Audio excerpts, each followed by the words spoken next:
Parlons du sport. Moi, je crois que bon, les idées peuvent être diverses, mais quand même, moi, je vais me juste référer au pays dans lequel je vis, c'est-à-dire au Sénégal, pour être en quelque sorte bon, plus factuel et plus explicite. Bon, je dirais qu'au Sénégal, à mon humble avis, le sport est un pilier stratégique de développement socio-économique. Il s'agit comme un ciment, c'est-à-dire il agit comme un ciment de cohésion nationale en rassemblant les citoyens autour des valeurs de solidarité. Je m'explique. C'est-à-dire, quand je parle de solidarité, il ne faut pas aussi oublier de discipline et de paix. Parce que le sport aussi contribue à la santé publique en favorisant la prévention des maladies liées à la sédentarité. Parce que vous savez, en ce moment, il y a pas mal de gens qui sont souvent inactifs et souvent qui restent près de la télé. Des fois, c'est-à-dire, au lieu de vraiment faire des déplacements ou bien des activités, c'est-à-dire tout dont ils ont besoin, ils n'ont qu'à vraiment cliquer le petit doigt bon, pour qu'ils soient servis. Et tout ça, ce sont des facteurs qui peuvent avoir un impact bon sur la santé. Et bon, et en inculpant aussi les habitudes de vie, c'est-à-dire de vie saine. Parce que les gens doivent vraiment avoir vraiment l'habitude, en quelque sorte, vraiment de pouvoir veiller à leur santé. Et le sport est quelque chose vraiment qui peut en quelque sorte réguler. Et sur le plan éducatif, il développe chez la jeunesse des compétences essentielles telles que la persévérance, l'esprit d'équipe et la responsabilité citoyenne. Du côté vraiment du plan économique, je dirais que le sport génère des emplois directs et indirects. Il stimule le tourisme, il attire aussi vraiment des investissements durables et dynamise les territoires. Enfin, je dirais que par les performances de ces athlètes et l'organisation des événements internationaux, le sport projette l'image du Sénégal et des autres pays du monde sur la scène mondiale, renforçant aussi son rayonnement culturel et diplomatique. Et là, je parle du pays, par exemple le Sénégal. On a vu avec la Coupe d'Afrique, vraiment la performance du Sénégal. Et aussi ce qui en est suivi et vraiment tous les commentaires qu'il y a eu. Ainsi, le sport s'impose comme un levier incontournable du plan, c'est-à-dire Sénégal émergent, alliant inclusion sociale, mais aussi croissance économique et prestige international. Et je dirais que, en grosso modo, la moralité, c'est que le sport n'est pas seulement un jeu, mais c'est une école de vie et un moteur de progrès. Au Sénégal, nous savons tous que le sport incarne la force de la jeunesse, la dignité des communautés et l'élan vers un avenir partagé. En unissant les citoyens et en créant des opportunités et en projetant l'image du pays au-delà de ses frontières, le sport rappelle que la réussite collective naît de l'effort commun. Et la moralité dans tout ça, c'est que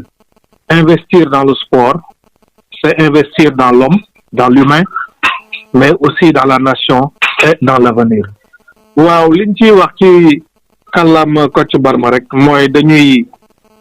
vraiment sant yàlla aussi di rafetlu li ngeen ñuy interpeller pour ñu mën a intervenir ci sujet boobu muy sport. Dama ne man su may wax ci wàllum Sénégal lay wax ndax bon Sénégal la xam fa laa dëkk. Sport dafa nekk benn bànqaas boo xam ne ni bu yéeme te am impact boo xam ne ni dafa am solo lool ci wàllum socio-économique mooy ci wàllum dund doomu aadama mais aussi ci wàllum koom te aussi dafa nekk benn ciment boo xam ne ni moom mooy boole c'est-à-dire pour ñu mën a am cohésion sociale mais aussi dafay boole ay nit comme ni ma ko waxee rek citoyens yi ci ay valeurs yoo xam ne ni mooy ànd nekk benn léegi tamit da leen di boole aussi ci wàllum yar mais aussi xiir leen ci ñuy suuxat lépp luy jàmm. Sport aussi dafay vraiment jouer benn rôle boo xam ne ci wàllum santé publique ndax aussi day xiirtal nit ñi ci wàllum c'est-à-dire lépp loo xam ne ni prévention la ci wàllum feebar yi wala ci ñi nga xam ne ni daanaka duñu faral di yëngatu lool mooy li tubaab di wax sédentarité mais aussi daf leen di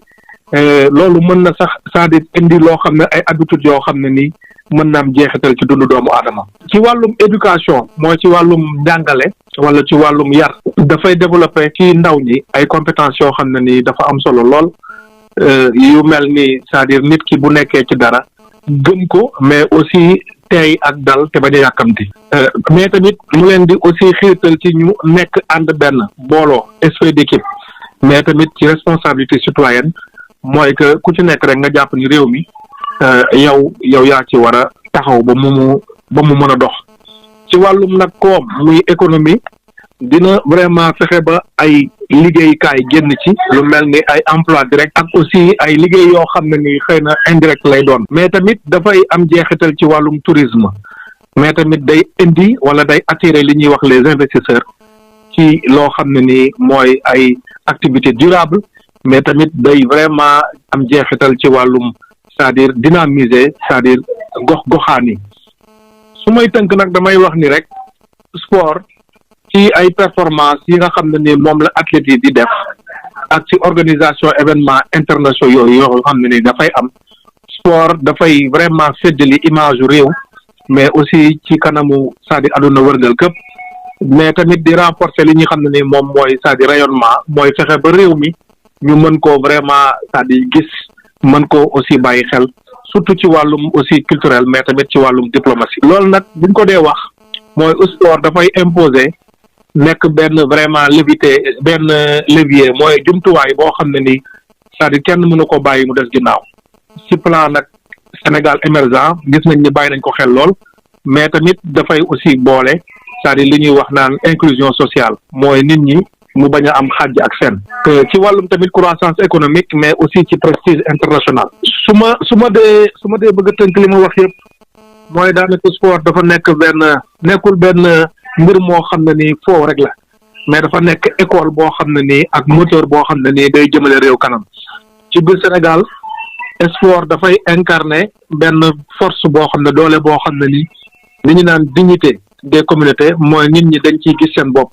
mais aussi mu am benn c'est-à-dire loo xam ne nii day am jeexital ci avenir mooy futur bu ñu boolee nag citoyens yi mais aussi ñu créer ay opportunités en plus ñu projeter image dëkk bi ba mu jëm kanam ci lu weesu suñuy frontière sport dina fàttali ni réussite